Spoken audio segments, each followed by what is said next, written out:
तो उपासक को जो ये भय और घबराहट होती है, ये पाप होते हैं। विश्वास रखना चाहिए, हमारे प्रभु हमारे साथ हैं, विश्वास रख लीजिए। ठीक अवसर पर जिंदगी में देखा है, जो भी जीवन व्यतीत हुआ है, ठीक अवसर पर कोई न कोई रूप लेकर के वो ऐसा प्रियता दिखाते हुए हम पहचान नहीं पाते। उस समय ऐसा लगता है ये व्यक्ति है, कोई सात्विक होगा, इसलिए सब बाद में पता लगता है वो व्यक्ति नहीं, वो तो समष्टि का स्वामी था। नहीं, इतना प्यार कौन करता है। भय भक्त का विषय नहीं है। साधक 3 बातें आरंभ से देखे कि हमारे जीवन में आ रही हैं कि नहीं। पहली बात, भगवान पर पूर्ण श्रद्धा विश्वास। अनंत ब्रह्मांडों के स्वामी हैं, काल भी उनके अधीन है। डरना क्यों भाई, किस बात का डर लगना है। अगर डर है, भय है, तो अभी श्रद्धा विश्वास स्वामी में नहीं है। अगर हमें हृदय में कष्ट अपना प्रभाव पहुंचाना चाहता है, तो जैसे कोई ठंडी से बहुत कांप रहा हो और माता दौड़ कर आवे, अपने हृदय से लगा के अपने शरीर का ताप देकर उसकी ठंड को दूर कर दे, ऐसे प्रियाजू करती हैं, ऐसे प्रियालाल करते हैं। ये कहा कहो बड़ भाग, नित नित रति हरिवंश हित, नित बरधत अनुराग, यह जो कृपा हरिवंश की। ये आपनो भाग आपन मुख, कहा तुझ श्री हरिवंश बल, हरिवंश भरोसे भय निडर, सो नित गर्जत हरिवंश बल। देखा है, कष्टों की बौछार है, ऐसे जैसे ऊपर से वर्षा हो रही है, भगवान शेष फणों का छत्र, संवर्तक मेघ प्रलयंकारी वर्ष रहे, गिरिराज जी का छत्र। ऐसे भक्त को कृपा छत्र से हर समय सुरक्षित रखा जाता है। भक्त बनने के लिए कोई विशेष लायकात की आवश्यकता नहीं। मैं समस्त गुणों से हीन, पर मैं अपने प्रभु का, बस यही लायकात है। प्रभु की सिवा यदि आपका कोई अन्य आश्रय है, तो आपको धोखा लगेगा। नहीं तो सच्ची कह रहे हैं, इसी जन्म में निहाल हो जाओगे। एक बात केवल स्वीकार करो कि प्रभु के सिवा मेरा कोई नहीं है, और है भी नहीं। स्वीकार कर लोगे तो तुम्हें अनुभव में आने लगे। हम प्रतिपल देखते हैं, प्रतिपल, वो केवल अपनापन चाहते, केवल अपनापन, कोई दूसरा नहीं होना चाहिए। बस कहां, बाहर तो देखो आप सब हमारे हो, अंदर से नहीं हो। अंदर से आप सब श्री जी के हो और हम आपके सेवक हैं। बाहर से आप गुरु मानो, जो भाव मानो, वो आपको श्री जी जाने। अंदर से हमारे आप श्री जी के जन हो और हम आपके सेवक हैं। बाहर से कुछ भी व्यवहार मानो, कोई बाहर से व्यवहार का कोई अस्तित्व नहीं, अंदर की बात का अस्तित्व होता है। आप सब हमारी स्वामिनी के परिकर हो, हम आपके दास हैं। बस इस बात से हमारा अपनापन आपसे है, नहीं श्री जी के सिवा किसी से कोई अपनापन नहीं। कि आप इसका प्रभाव समझिए। प्रभु को सिर्फ अपनापन चाहिए, सिर्फ अनन्यता। यदि उपासक में 3 बातें नहीं है तो अभी थोड़ी गड़बड़ी है। पहला, दृढ़ श्रद्धा विश्वास। दृढ़ श्रद्धा, अब नहीं, अब नहीं, अब नहीं, अब तो हाथ उठने का समय आ गया। अब क्या, अब नहीं, अब गाहक मत फंसाओ, बाजार बंद करो, हाथ उठा लो, चलो अपने घर चलो, समय आ गया, घर चलने का समय है। नहीं तो कलयुग अपनी बाजार ऐसी फैला देगा कि भूल जाओगे कि घर भी जाना है। दूसरी बात, जो गुरु ने भजन दिया उसमें तत्परता, सच्ची मानिए। जीवन भर कभी इस प्रमाद को गुरु कृपा से आने का अवसर नहीं दिया गया कि चैन से सोए हों और चैन से खाए हों। पूरे जीवन में कभी सुविधाओं को स्वीकार नहीं हुआ। पर साधन मार्ग में कभी भी शिथिलता नहीं हुई, तत्परता है। प्रभु पर पूर्ण श्रद्धा विश्वास और गुरु प्रदत्त साधन पर तत्परता, और तीसरा खास विषय इंद्रियों से भोगों को न भोगना। तब ये जो रंग है परमार्थ का, तब अब 2-4 माला की मनमानी आचरण की कहते हैं हमें भगवदानंद की स्फूर्ति नहीं होती। आपने रास्ता रखा है भगवदानंद का, बाजार लगाए बैठे हो अंदर हृदय में, अन्य आसों की, अन्य भोगों की, अन्य चाहों की, अन्य मान्यताओं की। अरे खाली करो, ये सब माया का खेल है। एकमात्र प्रभु, बस जब ठन जाएगी ये बात। अच्छा गौर से देखो क्या है, जब चलोगे तो क्या होगा, चलने की तो सोचो, उस दिन की सोचो जिस दिन चलना है, और किस दिन चलना है पता ही नहीं है, तब तो और होश में हो जाओ। आपको कोई भी यहां सहयोग देने वाला नहीं, कोई भी वस्तु आपकी नहीं, कुछ भी आपके साथ नहीं जाएगा। तो होश में हो जाओ, संभाल लो, आगे की गति मत बिगाड़ो। 3 बातों पर ध्यान दीजिए, श्रद्धा और विश्वास अटूट अपने इष्ट पर। दूसरी बात, हमारे हृदय में जो गुरुदेव ने उपासना का बीज रोपण किया, तत्परता। देखो आपको हृदय की बात कहता हूं, माया के पास केवल प्रलोभन है, ये सुख में बांधती है। सुख का प्रलोभन अच्छे से सजा के पेश करके देना, साधक को भ्रष्ट करना, ये इसका स्वभाव है माया का। माया किसी व्यक्ति का नाम नहीं, किसी शरीर का नाम नहीं। भगवद विमुखता जिस वस्तु व्यक्ति स्थान से हो वही माया है। माया का मतलब थोड़ी जैसे कोई स्त्री शरीर पे आरोप कर दे या पुरुष शरीर पे आरोप कर दे, ये तो माया है, तो और क्या है। मैं, मोर, तोर, तय और जहां तक इंद्रियां जाएं, जहां तक मन जाए, सब माया ही है। इसको देखा है भगवान के पार्षदों ने। ये क्या करती है, चमकीली लेबिल लगाकर, सुख का चारा डाल करके जीव को बांधती है। इससे सुख मिलेगा, बहुत सुंदर है ये वस्तु, ये शरीर, ये व्यक्ति, ये स्थान, ये पद, इससे वो बांधती है। विवेक ऊपर की लेवल का तत्काल ऑपरेशन करता है, वो आंतरिक विषय पर दृष्टि डालता है तो सब खोखला निकलता है, बाहर निकल क्रॉस कर जाता है। होए विवेक मोह भ्रम भागा, तब सब विषय विलास विरागा। अज्ञानी उसी आकर्षण सुख में बंध जाता है, और सुख तो था नहीं, बंधन इतनी जोर का हो गया, अब मुक्त हो सकता नहीं, तो उसके हृदय में लगता है इसके बिना जी नहीं सकते, इस नशा के बिना, वस्तु के बिना, व्यक्ति के बिना। और एक सूक्ष्म बात, वो जब आपको सुख देगी तो आपको स्वतंत्रता का आभास कराएगी, और जब आप उसको छू लेंगे तो आपको परतंत्र बना देगी, भयभीत कर देगी। तो आप डाउन होकर के अपने अस्तित्व को मिटाकर पूरा जीवन बर्बाद कर देंगे। इन शब्दों को लिख लो, अपने हृदय में लिख लो। माया सुख में बांधती है नहीं उसके पास सुख। जिसे तुम सुख समझते हो वो सुख नहीं, बिल्कुल सुख नहीं, वो सुख की छाया है, तुम्हें समझ पड़ती नहीं, ये गिरधर की माया है। उस सुख का बंधन, आप देखो कुछ भी क्रिया करते हो माया जनित तो प्रलोभन होता है, सुख मिलेगा। और जिस समय सुख मिलने के लिए आप लालायित हुए, उस समय सुख भोगने की स्वतंत्रता आपको दे देगी। लो, आप समझ रहे हैं हम स्वतंत्र स्वामी होकर सुख भोग रहे हैं? नहीं, अब भोग लिए ना, अब गुलामी उसकी सहो।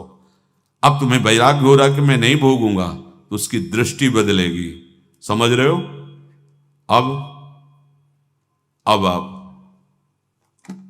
अपने आप को पूरे शरणागत कर दिए, हर तरह से तुम्हें बांध करके भगवत विमुख करके नष्ट कर देगी। ये बात अच्छे से समझ लो, अच्छे से। इस सुख का प्रलोभन देकर बांधती सुख है नहीं, क्योंकि आप उपासक हो। जब सुख में उतरोगे तो कितने दिन फिर आपको घृणा होगी कि अरे धिक्कार हमारे जीवन, फिर लौटने का चांस नहीं रहेगा। ध्यान से सुन लो, लौटने का चांस नहीं देगी माया।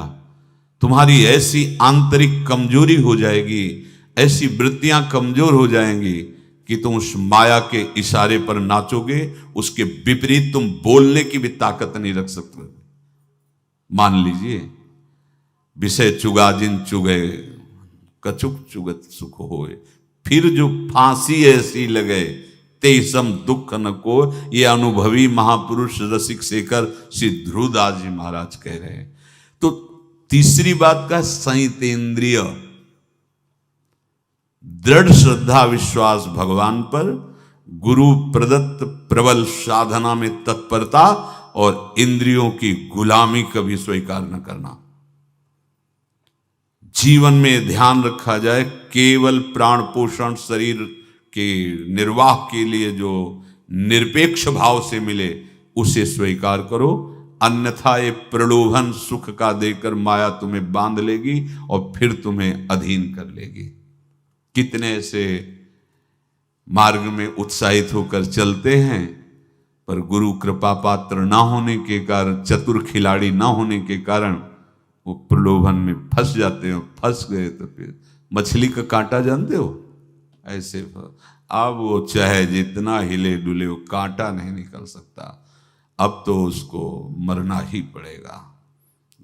ये जन्म बर्बाद ना हो, आप सबसे प्रार्थना है। बहुत ही अपने घर की जैसी बात होती है।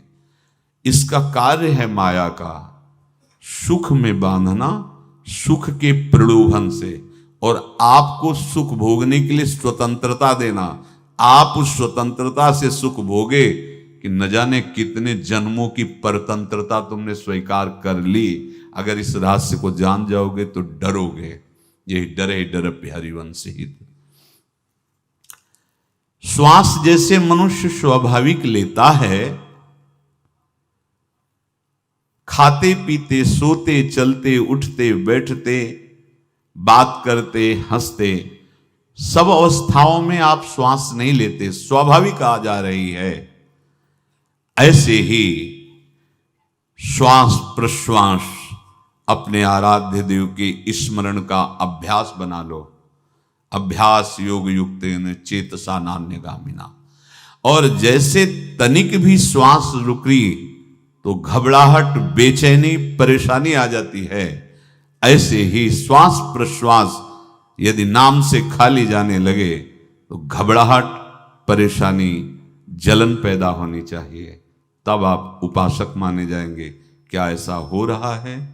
क्या हृदय की ऐसी स्थिति है तो धन्यवाद, नहीं है तो इसी की प्राप्त करने के लिए प्रियाजू ने हमें अपने मार्ग में घसीटा है, चाहे वो गृहस्थ हो चाहे वो विरक्त हो।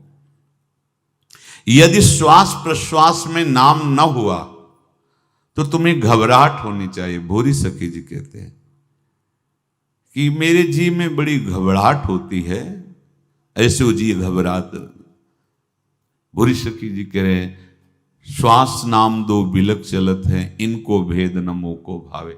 मुझे बहुत घबराहट पैदा हो रही। प्रिया जो से कह रहे हैं कि श्वास प्रश्वास में नाम का क्रम नहीं बन पा रहा, टूट रहा है, मुझे ऐसा अच्छा नहीं लग रहा। आप कृपा करो प्रियाजू, श्वास ही नाम, नाम ही श्वासा, नाम श्वास को भेद मिटावे। प्रियाजू ऐसी कृपा कर दो, श्वास प्रश्वास आपका नाम चलता रहे। ये बात प्रवचन ना मान करके जीवन मान लीजिए। जैसे हमारी श्वास प्रश्वास उठते बैठते चलते फिरते खाते पीते स्वाभाविक चलती है, हम ऐसा अभ्यास नाम का करें कि ऐसे चले। जैसे हमारी श्वास प्रश्वास रुकने लगे तो घबराहट, बेचैनी, प्राण व्याकुल हो जाते हैं, ऐसे ही श्वास प्रश्वास में यदि नाम रुकने लगे तो तद स्मरणेन परम व्याकुल तीत, घबराहट पैदा हो जाना चाहिए। नहीं होती तो अभी बहुत दूर नगरी, होती है तो अब निहाल हो गए हो, तुम चिंता मत करो, आगे का जो दिव्यात्मक स्वरूप है वो आना प्रारंभ हो जाएगा। रोम रोम रग रग बोले तब कुछ स्वाद नाम को पावे। यही यही सारा वैभव प्रकाशित हो जाता है। जहां तक हो सके किसी भी अनर्थ के हटाने का तुम प्रयास और चिंता मत करो। बहुत अनुभव की बात है। जैसे तुम कहीं फंस गए, गलती हो गई तुमसे, माया ने फंसा लिया, अब निर्भय हो जाओ तुम। तुम्हारा अपमान होगा, तुम्हारी निंदा होगी, कुछ नहीं बिगड़ेगा, लेकिन पूरा जीवन बर्बाद नहीं कर देना है।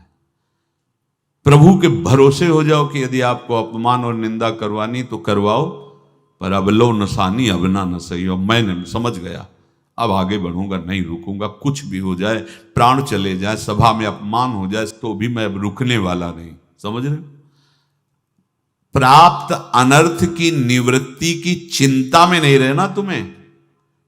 अगर तुमसे अनर्थ हो भी गया है तो तत्काल आगे बढ़ो। तुम्हारा इष्ट वो तो जान रहा है ना, तो पकड़ो उसी को। आप जान रहे थे मैं फिसल रहा था, आपने नहीं रोका ना, चलो अब आपके ऊपर है। आप चाहे अपमान करवाओ, चाहे निंदा करवाओ, चाहे आप हमारा ये शरीर छुड़वा दो, अब मैं आपको छोड़ने वाला नहीं। बिल्कुल ये बात पकड़ लेना। ये जीवन में कई बार ऐसे अवसर आते हैं जहां हमारी भक्ति को बाधित करने के लिए माया ऐसे कांटे फैला देती है और हम असमर्थ हो जाते हैं, हम दब जाते हैं। कुछ गड़बड़ नहीं होगा, मृत्यु से ज्यादा कुछ गड़बड़ होने वाला नहीं। जो गड़बड़ हो गया अब दोबारा होगा नहीं, और उसमें हम दबेंगे नहीं, हम उसे क्रॉस करके आगे बढ़ेंगे भगवत मार्ग। कुछ नहीं होगा, विश्वास करना। वो ऐसे फूल जैसा निकाल के तुम्हें अलग कर देंगे। विश्वास रखना, विश्वास रखना। इस बात पर हम जोर दे के कह रहे हैं, नहीं फंस जाओगे, फंस जाओगे। कभी इष्ट गुरु से छुपाव मत करना कि अगर ये जान गए तो। नहीं, जानो, तुम जानो। क्यों जाने? गलती तो तूने की। अगर हमारी गलती है तो आपकी भी गलती है। कैसे? छोटा बालक जब गिरता है, मां दौड़ के उठाने जाती है ना, तो पहला रोष दृष्टि उसकी मां की होती है। अब तो उठा रहे हो, और जब गिरने जा रहे थे तब क्यों दृष्टि नहीं डाली? अगर पकड़ लेती तो गिरता ही क्यों नहीं? तुम्हारी माया बाजी पसारी विचित्र, सुन मुनि मोहे काकी कोड़, कह हरिदास तुम्हारे हम जीते। तो ये अपने संबंध बल से बात कर रहे हैं। झुकना नहीं, टूटना नहीं। माया का कार्य है झुका देना, रौन देना, और पश्चाताप मत करना। प्रायः कहा जाता है प्रायश्चित करो, पश्चाताप। हमारे पास समय नहीं है। राधा राधा राधा सब हो गया, पश्चाताप बढ़ा गए। नहीं तो इसी चिंता में गलती हो गई, गलती हुई तब समय नष्ट हुआ। अब वर्तमान में उसका चिंतन करके नष्ट करो, और आगे के चिंतन की गुंजाइश नहीं रह गई, क्योंकि आप अपने हृदय को इतना गिराते चले जा रहे हो, हृदय का स्तर, कि उत्साह ही नहीं रह जाएगा। यह ऑपरेशन है सीधे भगवत प्राप्ति के लिए। बिल्कुल दृढ़ विश्वास। तुम्हें अब अपनी चिंता नहीं करनी। बैठा लो, हृदय में बैठा लो। अगर भगवत विश्वास नहीं तो घबराहट पैदा हो जाएगी, भय हो जाएगा, विषाद हो जाएगा। अरे कितनी बार संसार में अपमान हुआ है, कितनी बार सम्मान हुआ है। ये कुछ सम्मान और अपमान कुछ अस्तित्व तो नहीं रखता। अब हरि नहीं छूटेंगे। भाग हरि की तरफ, भाग। बिल्कुल परवाह न कर, भाग। किसी के फंदे में मत फंस, भाग। ये अंदर की पुकार है, अंदर की बात कह रहा हूं। ये मन बहुत बदमाश है। पहले तो लुभायमान करके सुख में बंधाता है, और फिर भय और संकट विषाद में फंसा देता है। ये वस्तु काम आएगी, क्योंकि विपक्ष जोरदार है, माया कोई साधारण नहीं है। विश्वासी साधक का भगवान स्वयं जुम्मा ले लेते हैं। विश्वासी साधक का भगवान स्वयं। देखो, अपने मन में तुम किसी प्रकार की चिंता न रख करके ये आज से विश्वास कर लो कि अब मेरे जीवन में जो होगा, मेरे प्रियाजू के द्वारा किया हुआ विधान परम सुखप्रद होगा, परम मंगलमय होगा। विश्वासी भक्त का जब ये स्वभाव निश्चय हो जाता है कि मेरे प्रभु जो करेंगे वो मंगल करेंगे, तो परिस्थिति बुरी दिखाई दे सकती है, परिस्थिति भयावह दिखाई दे सकती कि अब तो सब गया, ऐसा लगेगा। लेकिन वो बहुत बड़े के हाथ में नियंत्रित है परिस्थिति। देखते देखते उस परिस्थिति का परिणाम निश्चिंत, निःशोक और निर्भय कर देने वाला हो जाएगा। भयभीत मत होना। बहुत ही अमृतमयी बातें हैं, अगर अपने साधन पथ पे हम इनको आदर्श मानकर चलें तो बहुत जल्दी आनंद आ जाए। किसी भी अड़चन को तैयार रहो। ये काल क्षेत्र है, मृत्यु क्षेत्र है। कुछ भी, कभी भी, कहीं भी, कैसे भी, सबके सब मर सकते हो। अभी यही खंभा टूट जाए, बिल्डिंग गिर जाए, सब मर जाओगे। कहां जाओगे? जहां ऐसे सुन रहे हो ना, ऐसे निकुंज में चलेंगे। अब हमें किसी भी अड़चन से कोई भय नहीं है, किसी भी अड़चन से भय नहीं। आप ये खिलवाड़ मत समझे। किसी भी अर्थ कोई तुम्हें नहीं रोक सकता आप श्री जी से मिलने के लिए। ये आगंतुक भय एक स्वाभाविक होता है। जैसे पूज्य श्री मंगनानंद जी सरकार सेनपुर, बहुत उच्च कोटि के ब्रह्मलीन महापुरुष, तो एक चौकी पर ऐसे बैठे हुए थे और बहुत से ऐसे संतजन, परमहंस सब बैठे हुए थे और ब्रह्म चिंतन के विषय में चर्चा चल रही थी।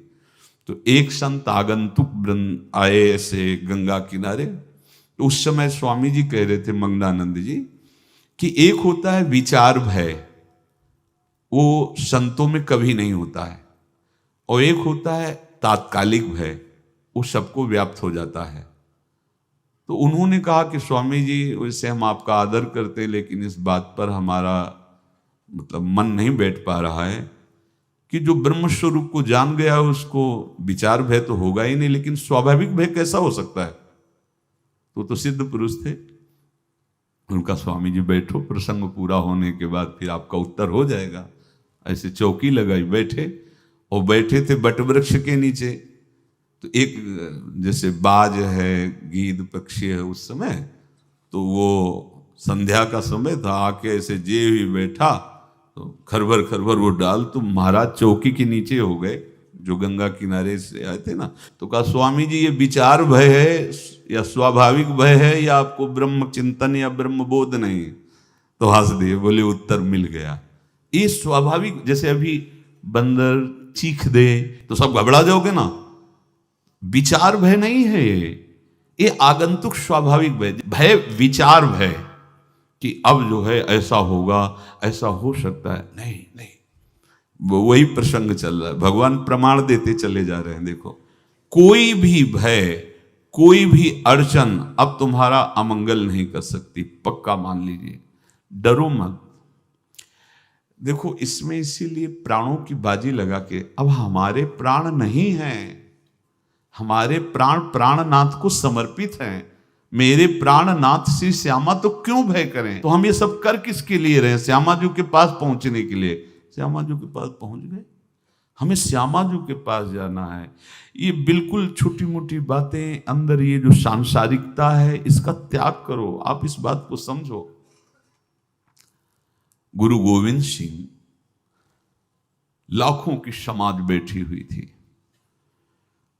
उन्होंने कहा कि अगर तुम आजादी चाहते हो तो तुम्हें अपने प्राण देने पड़ेंगे। हमें खड़ा हो कोई व्यक्ति जो अपने प्राण देना चाहता है, मैं उसे आजादी। आजादी दो प्रकार की, एक प्राकृतिक आजादी और एक दिव्य आजादी, दोनों देने में समर्थ थे गुरु गोविंद सिंह। हाँ, ये सिखों के आचार्य हैं, बहुत ही अध्यात्म बल और शारीरिक बल से भी पुष्ट। एक खड़े हुए हिम्मत करके, बोले आ। गड़ासा हाथ में अंदर गए और ऐसा लगा कि उनकी गर्दन उतार दी गई और ऐसे रक्त प्रवाह सा नाली से बहा, जो सबको दिखाई दे रहा था। और कोई है? जब पता ही चल गया कि गर्दन उतारी जा रही, रक्त प्रवाह, वो कहते मुझे तुम रक्त दो, प्राण दो, मैं तुम्हें आजादी दूंगा। 2, 3, 4, 5, 5 अंदर ले जाते, ये आभास भी नहीं होने दिया कि वो जीवित है। 5 तैयार, पूरी सभा में 5 तैयार। बोले ये पंच प्राण प्यारे हैं भाई, इतने से एक एक से 1.25 लाख को परास्त कराऊं, देखना मेरा नाम गुरु गोविंद सिंह न धराऊं, यदि एक एक से 1.25 लाख को परास्त, क्योंकि प्राणों की बाजी समर्पित कर दी। अब क्या भय, माया से आजादी प्राप्त करने के लिए भयभीत होना तो बिल्कुल जीवन में छोड़ दो। विचार भय नहीं होना चाहिए, ये स्वाभाविक भय होगा।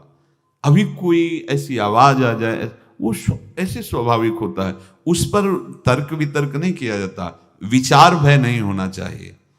जानते हो तुम्हारा जीवन, तुम्हारे प्राण, तुम्हारा शरीर हरि को समर्पित है और हरि के अधीन काल है, कुछ नहीं हो सकता, और जो कुछ होगा वो परम मंगल होगा। किसी भी अर्चन को भगवान के सौहार्द के सामने अर्चन मत मानना।